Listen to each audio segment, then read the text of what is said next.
There's some pretty stark research out there now that, oddly enough, I think doesn't get quite as much attention as it deserves. So I'm just talk about one study. This was done by a German scientist, looked at 2,500 committed couples, so no small number. The results are probably no fluke. And he measured their desire progressively over time within their committed relationships.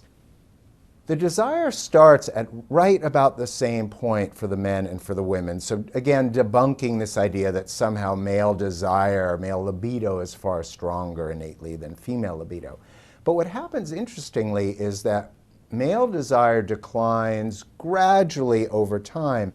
Female desire dives much more dramatically than male desire within those committed relationships. And I think two things are worth saying. First, again, at the very least, this calls into question this idea that somehow women are comparatively better suited to monogamy than men are.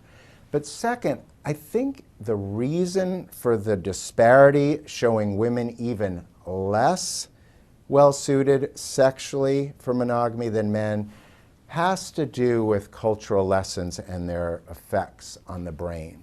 So I think most of us have heard this phrase, or at least are familiar with the concept of brain plasticity. That is, the brain is shifting neurologically, sometimes slightly, sometimes a significant amount, in response to what we do with it. That's why we're told to do lots of crossword puzzles as we get older. We'll strengthen our memories a bit. That's a sort of simplistic form of the brain plasticity concept. Well, what happens to the brain if we're taught very different lessons about sexuality from early on? Boys are, of course, taught right from the playground, really, that being a little bit of a Romeo, all to the good. Girls are taught a very different and more constrained lesson, even in our seemingly unconstrained society. And that lesson, or those two divergent lessons, continue right on up through high school.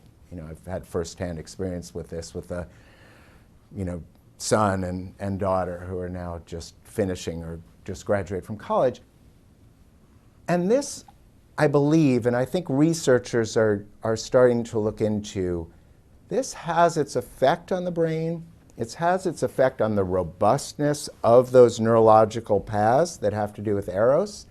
And I think what we're seeing within the monogamous relationships is that the male neurological sexual pathways being built up over time and being somewhat more robust are in a way more resilient to that natural decline, whereas women's may not be, may need more of a charge, may need more novelty.